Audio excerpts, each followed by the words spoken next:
South Bay Buzz is where authentic conversations meet heart-led storytelling. Hosted by me, Megan Lebre. I'm a fifth-generation Angelino and South Bay local. Each episode spotlights the people, events, and places shaping this special area of Los Angeles. From local business owners and event organizers to creatives and community members, you'll hear stories of connection, passion, and resilience. Whether you're growing a business, love supporting local, or craving human-centered stories, tune in for grounded, joyful conversations rooted in the South Bay, but made to resonate wherever you are. Today's episode is brought to you by Orange Door Spaces, your third space right here in the South Bay. It's where work meets inspiration and community. From desk to meeting rooms and event spaces, Orange Door Spaces makes it easy to bring your ideas to life. My guest today is Mari Bellas. Mari is a Puerto Rican award-winning author, speaker, writer, podcast host, and bilingual multicultural parenting mentor. For over 2 decades, she has provided education, information, resources, and support to families engaging in a multilingual, multicultural lifestyle. Responsible for bringing Spanish to American Martyr School when her children were there over 15 years ago, Mari is the creator and co-host of the Mamas 411 podcast, listened to in 27 countries, and co-host of the Hablemos Bilingual IG Live series. Mari has published 2 parenting books in English and Spanish and is the author of 3 bilingual children's books. Her favorite social media platform is Instagram, and when she's not writing, you'll find her enjoying the Southern California living in a suburb of Los Angeles. Welcome back to another episode of South Bay Buzz, the podcast. Thank you so much for joining us today. You are in for a real treat with one of my favorite South Bay humans, my mother from another, Mari Bellas. Thank you so much for being here today. We met just a couple months ago, but we bonded over our values and our love for storytelling and very quickly became instant friends. And you have lovingly referred to me as your adopted daughter, which I will absolutely pay. I love it. But you are here for a very special reason, and it's because you have a book coming out. Yes, I have a bilingual children's book coming out. Yeah. It's called Tío Ricky Doesn't Speak English. Tío Ricky no habla Inglés. And it's about the story of a boy that has to translate for his visiting uncle that doesn't speak English, which is the reality of many bilingual and Latino families where the child becomes the voice of their loved ones that don't speak, that whether it's English or whatever the majority language is. It is relatable to any combination of languages and, anywhere in the world. But for this case is Latino family. The little boy is Puerto Rican and he lives in the United States. The Puerto Rican uncle comes to visit and he gets to translate. This book is so special, but what was it about this story that really lit a spark in you that you felt like this was the moment that you wanted to share this specific story? Well, I've been a language and culture advocate for over 25 years. I've really wanted parents in the Latino community to continue embracing their culture and their language, to preserve that heritage language at home. And we live in the South Bay. I think I was one of the first ones around here that spoke Spanish. And everybody would look at me in the bar like, oh, why is she speaking Spanish to our children? But I was bound and determined and I had no resources. So I kind of became that resource for parents that were trying to continue the legacy of Spanish at a time where bilingualism wasn't popular and no one was speaking it and no one was talking about it. But then fast forward a few years later, all these studies were being done by Aspen Institute and, very important institutions that, made people stop and say, wait a minute. And basically we learned that we're all born with a multilingual brain and that we can learn languages at any age and that we should be learning for so many benefits and advantages, so many wonderful reasons. Talking to parents after I wrote my first 2 books, one is called Raising Bilingual Children, And it was an ebook that I had the privilege of writing for Simon & Schuster. And that opened a lot of doors. And I was all of a sudden talking to parents and language conferences and teachers. The questions were always coming up. The one was, my child starts school and he comes back home and doesn't want to speak Spanish. What do I do? And the other one was about little kids translating and, they get annoyed and they feel it's a chore. So the first book, I Have a Secret, Tengo un Secreto, addresses that part of the child not wanting to speak the language. And he learns a lesson about feeling pride for speaking or communicating in two languages. And I made the teacher, whom I just adore teachers. I think they're amazing people in our children's lives. And so she was the hero of the story because she tells Jonito, the character, I wish I was like you. And all of a sudden he gets all pumped up. And then they come to school the next day and she has a game with simple words that she's teaching the children. And the teachers start talking Spanish to each other. The cute little story. Fast forward about 3 years ago, that book came out in 2020. I knocked at the door at Lil Libros, an amazing indie publisher started by two Latino women from this area. When they started, I had just written my Raising Bilingual Children book, and they had just started this. So we've known each other for almost 11 years now. We kind of always knew that we would collaborate in something. I remember that phone call. It was so sweet. She called me on the phone and said, so I got your manuscript and the ideas, and you have to know that there's an idea here that I totally zoomed into it because that was my experience when I was growing up. And I'm like, which one? She's like, translating. And I'm like, oh yeah, I remember that. So we decided that was going to be our project. It's all in the timing. And I think the timing is right now. We are super excited about this little book. It looks beautiful. Illustrations capture everything I wanted to say. The illustrator is Yeri Gomez, and she is from the Dominican Republic. And it's just a beautiful, beautiful story. The book came out really nice. Yeah. So much that goes into all of this. And I will share that when I was talking to some of my friends about your event that's coming up at Page's Bookstore in Manhattan Beach, so many of my friends who especially either had parents that are immigrants or immigrants themselves read just a description and immediately were like, wow, that's my story. For so many people, this is going to really resonate.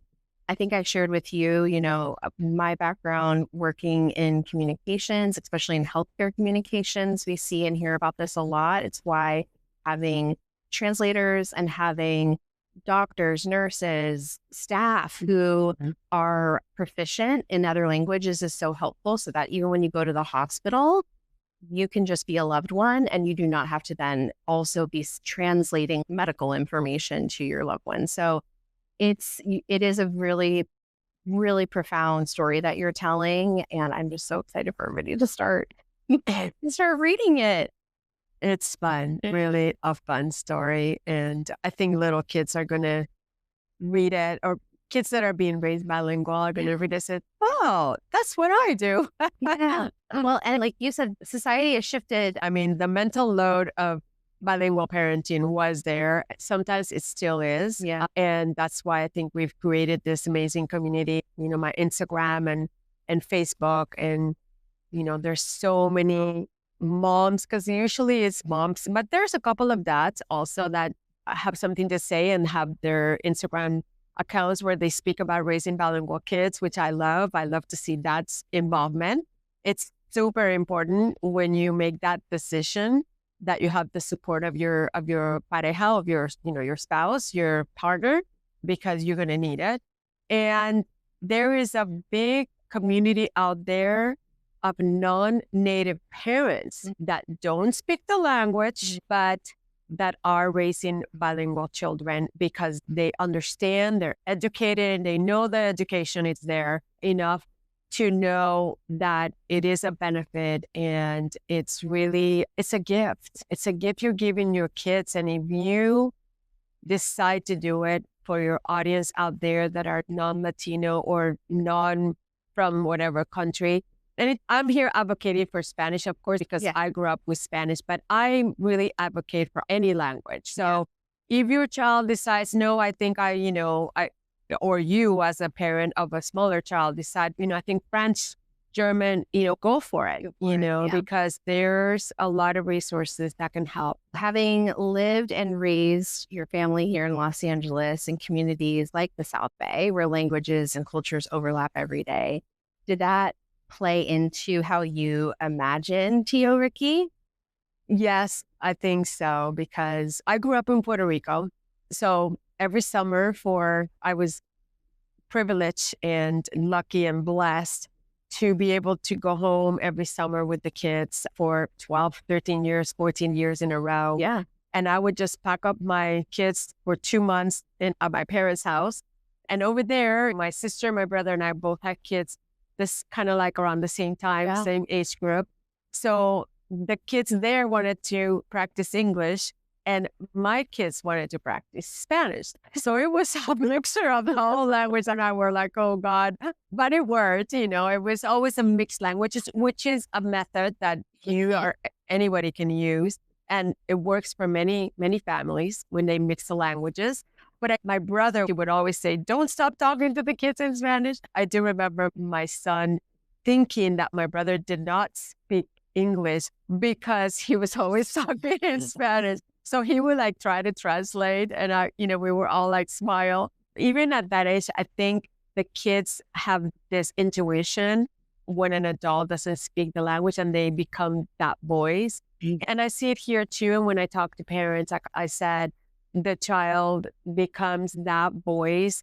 And sometimes it's not fun when you do it like over and over again, like in the book, the little boy goes to the store and the post office and the pharmacy, and it could be annoying for a little kid until they discover that it's really a gift and a superpower.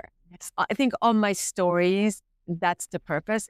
I'm writing the stories that my children didn't have when they were growing up. And there's always going to be language and culture weave into my stories. Well, that's really, really powerful. I think, you think about it too. There's the saying, you can't be what you can't see. But for you, it's like you're a pioneer in that regard, right? You're writing these stories, and authors like you are writing these important stories that maybe children didn't have, but now for this next generation, that's going to be in their little library of books. It just goes to the power of storytelling, the power of language, and how dynamic and diverse it makes all of our lives by having it. That's beautiful. This episode is sponsored by Orange Door Spaces, my go-to working home in the South Bay. I record my podcast here. I love how the space blends comfort of home with the energy of a creative hub. Whether you need a quiet spot to focus, a room for your team, or a flexible venue for an event, Orange Door Spaces offers freedom, inspiration, and a welcoming community. Check them out and see how your workday, your events, and your ideas can thrive. You've been a light guiding parents through columns, book, and speaking. How does Tío Ricky connect parenting conversations you've been leading over the years? First of all, I wish that book was around when my kids were growing up. And like I say, I'm writing those stories, and I want children to see themselves and identify them, like that little character looks like me. I didn't have that. My kids didn't have that. And I want the children to identify themselves. I also want children from other cultures to learn about this particular Latino culture via these books, because I think that's how we embrace being multicultural and embrace other cultures and other languages. All of a sudden, there's a respect, and there's an empathy, and there's compassion. And those are the values that we want to teach our children. So I think that in the book, Tío Ricky feels bad that he doesn't speak the language. There's a scene that I love in the book where he is using a device and repeating the English words, and little Enrique walks by and hears the uncle practicing. So he kind of walks in and celebrates the uncle for wanting to. I think that throughout the book, Rika's perspective changes a little bit until something happens. You have to read the book that Enrique has to really use his language to help Tío. And by the way, for all that you don't know, Tío means it's uncle in Spanish. So anyway, it's a cute little story. I like that you also are sharing that adult perspective of it as well, of being Tío Ricky and those feelings that come up as well, especially having like a younger child, having to be that voice for you and probably what that feels like as well. I've always tell parents that their attitude towards language is so important. You have to be that example. You have to lead that. And if you're okay with accepting the fact that you don't know how to say this in whatever language, it's okay. It's okay for the child to see that you don't know everything and that the adult in his life doesn't know everything. I think that's a learning experience for both the child and the adult. And I wanted that reflected in the story. I wanted the little kid to see his uncle trying. And that's why I tell parents, it's good for you to try. Like, if you don't speak the language, 6, 7-year, 8-year-old that already know the language pretty well, they love to teach. They love to be their teacher. So doing flashcards with mom and dad, with the language that mom and dad don't speak, and the kid is the one that it's kind of teaching, quote unquote.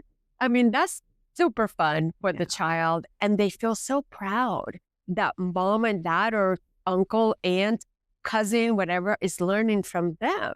So that also fosters his and her love for the language. Seeing the adult wanting to learn is also good for them. They do love to teach, especially when they get into those like kindergarten, first grade, second grade things. So. Well, you can start something called time and place. It's a method for all your listeners out there.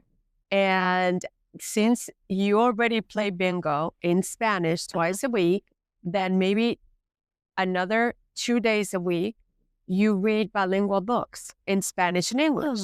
And because that will get her it would remind her of the vocabulary. Trust, she'll start reading.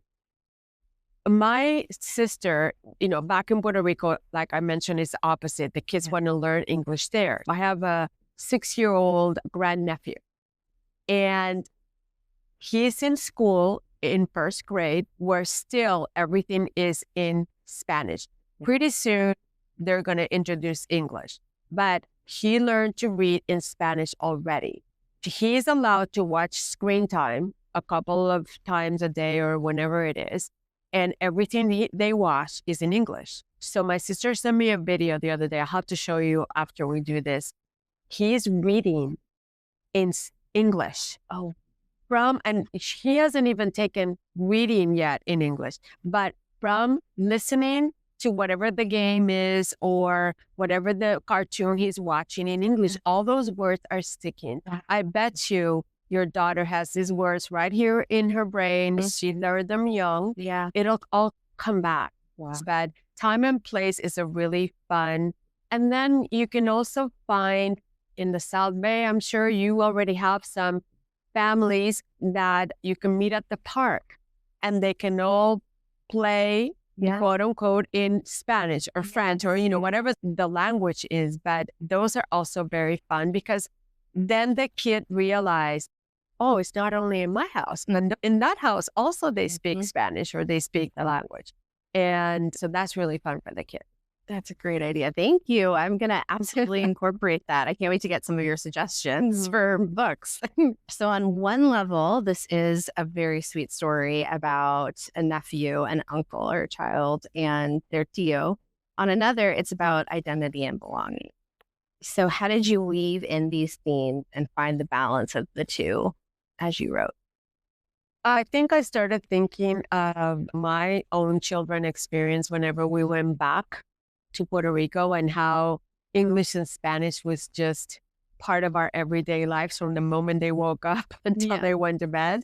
And it was the music and the smells of the food and the noise and the fruits and the vegetables and all the stuff that they would eat, and conversations with my mom, half Spanish, half English. And I think, like I mentioned, my uncle, my brother, and my mom were like Spanish, and then my dad was speaking English sometimes. And my sister and I would go back and forth for the benefit of all the children. So all that, it's always in the back of my mind when I write my stories, the conversations I have with parents and some of the things they share in their everyday lives. So it's there. It's always going to have a cultural component, a language component, because that's what I want to offer. I think that's going to be the legacy that I want to leave.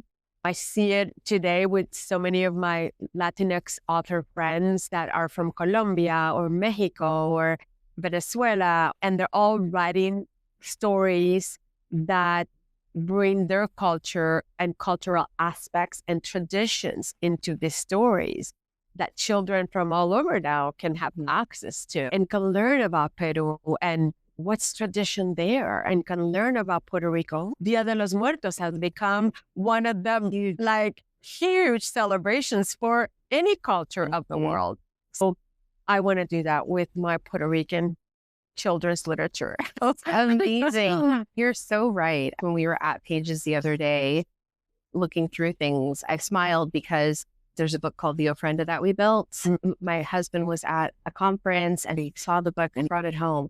And this past year, that's all my daughters wants to do is create an ofrenda. And I really thought about that because just how much she now knows. And so imagine, like you said, that's if every single child could know just a little bit about each of their friends, like family and where they came from. And it's amazing. So I feel like with the storytelling you're doing, you're giving voice and storytelling to that. It's amazing.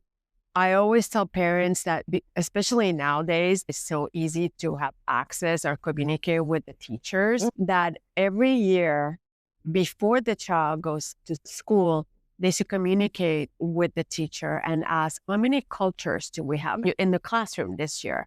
And try to get to know the parents and offer to do cultural things every month and expose the kids. I mean, I'm sure there's so many cultures that we can celebrate in the children's classroom. And so it's a good thing to, like a habit, if you will, to get used every year, because that is creating that respect that we were talking about earlier for different cultures. It teaches children the world doesn't revolve around them. Other little people out there that come from different cultural traditions and celebrate different things. You know, that's where I think when my kids were growing up, there were some Jewish families in our American Martyrs parish, which I love and I've been a member of for the last 30 years. It was great. You know, we in third grade, the kids would always celebrate Seder meal and learn about that tradition and that culture. And I think it's just a wonderful thing that we're giving our children that opportunity. These little people become adults that are respectful and compassionate and empathetic, and that, you know, they see people as people and that there's no stigma or labels. And that's what I think we want. That is exactly what we want. There cannot be anything greater than instilling that sense of community, connection, empathy, and then starting it early. The earlier we learn this and teach it, the better for all of us. So you have answered this question, but I want to give you the opportunity to expand upon it before we get into some fun rapid fire questions. When the next generation of readers looks back at this book, what message do you hope they'll carry with them? That being bilingual is a superpower. That communicated in two languages, you not only speak it, but write it and read it and really like get to know it. that they feel that pride, and it gives them motivation and empowerment to go out there and say, hey, I speak two languages. How can I help you? In English and Spanish, or whatever the combination of language it is. So a generation of superheroes with their superpower. I think that was fun. Thank you. That was beautiful. All right, are you ready for your fun? I guess so. I'm so glad that you were open to these. I thought they were so fun. Okay, your choice. Favorite book you loved as a child, or favorite book you loved reading to your children? Or you can answer both. You know what? My favorite book was Little Prince. I love that book growing up. We didn't have access to a lot of books, but I remember that book. My favorite book to read to my kids, and I have a story that I'm trying to emulate or use in this book. I Like You for Always, I Love You Forever, or something like that. I forget the title. But my kids love that story. And I love it. I love that story. And I'm writing a manuscript thinking about that. Okay, next one. If you could place Tío Ricky in one child's hands, who would it be and why? If I could, I would place a copy of this book in every single child that is being raised bilingual right now. I think my dream would be that all the schools all across the United States would be dual language immersion schools, and they would start in kindergarten, not wait until the child is in junior high or high school. I just think that it would be such a gift to start early on, and the advantages and the doors that would open to these kids from day one would be amazing. I agree. Yeah. The brain plasticity, just the way that it helps. The brain is just still something we don't know all about. And so, but we do know that it can expand. And so knowing that, how language helps it, be great. All right. And then our last one. If Tío Ricky had a soundtrack, what song would be playing? Okay. It would be playing I Should Have Taken More Photos by Bad Bunny. I am so proud of that kid. I think I am adopted her. Like, I've done you. I didn't even know we've had into the family. I know.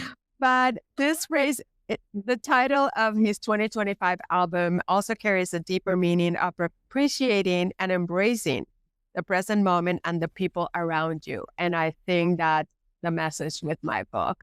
So anyway, that's my 2 cents about Bad Bunny. I was not expecting it, and I really love that. That's what we went. It's interesting because I do know for your audience that some of the language in his songs are not kid appropriate. I appreciate the fact that he is so proud of his culture. It's not very often you see a young person so vested and like he wants to take this culture to the world. If people all over the world know Puerto Rico at this moment, is because of what he's done the last couple of years or so. Absolutely. And yet there's other Puerto Rican celebrities or actors that have done that. Like, I think Rosalie Sanchez has done an amazing job as well. I admire her. Wish I was her friend. I think we would all be such good friends. But I admire her immensely because of that too. Everywhere she's always shouting out Puerto Rico, and I think that's amazing. And so yeah, I'm doing that with the children's literature. They can do it with their movies and their music. Yes. As we are gearing up for the book launch, will you please tell everyone when they can expect the book, any upcoming events you would like to plug, and then your social media and website? Monday, October 13th, for all the people here in the South Bay, we are going to have an event, book launch reception. It's just a 1 hour, 6 to 7 p.m., Monday, October 13th. And we're celebrating that the book is coming out the next day. And we're going to have a little program. It's going to be very short and sweet. You can have some bubblies while you eat some nibbles to say hello, and you can take photos and buy a book. I just know there's one child in everyone's life that could benefit from reading that book. And even if you don't have children or maybe not a child that speaks Spanish or English, donate it to the children's hospitals or donate it to a school library. I think that would be amazing. And I'm on Instagram as Latina Boomer Mom. Yes, you are. One of the best Instagram handles. And I am on Facebook, X, LinkedIn, everywhere as Maritere R. Velas. That's where everybody can find me. I also have a website called mariterewrites.com, which is brand new. Yeah. My son is in charge of all of that. It's amazing. I love that you have a whole team. Your family is awesome. My kids have been amazing. My son and his team has been great. I'm super excited. And my daughter too, she's always texting me saying, well, Mom, what about this? What about that? And my daughter-in-law is amazing. We did a photo shoot recently and I had to send pictures of all the different things I thought I wanted to wear. And she so she helped me pick the outfit. Perfect. So it's all in the family. And I will link all of those socials and events and website in the show notes so people can easily find it. And if you come to Pages, I will see you there. I will be there. I'm very excited. This is a very busy lead up to the book launch. So thank you for coming and sharing your story and your heart with us. As I said at the beginning, you are a very special soul and a beautiful storyteller, a very vibrant speaker, and the hope and joy that you're bringing not only for Puerto Rican culture, but for all bilingual children and families is really something to be celebrated. So thank you, Mari. Thank you so much. And it's been amazing talking with you. Thank you so much for listening. And please remember to rate, review, subscribe, tell a friend who you think would love this conversation. And we will see you next time. Thank you for being a part of the movement to shop small and local in the South Bay. Have a great day. Bye. Thanks for listening to South Bay Buzz with Megan Lebre. If you enjoyed today's episode, please follow the show wherever you listen. Leave a quick review and share it with a friend. You can also follow the Buzz on Instagram and Facebook at the South Bay Buzz and follow the podcast Instagram at South Bay Buzz. I also have a brand new relaunched website, southbaybuzz.com. So be sure that you join our newsletter and stay tuned for more stories, updates to come.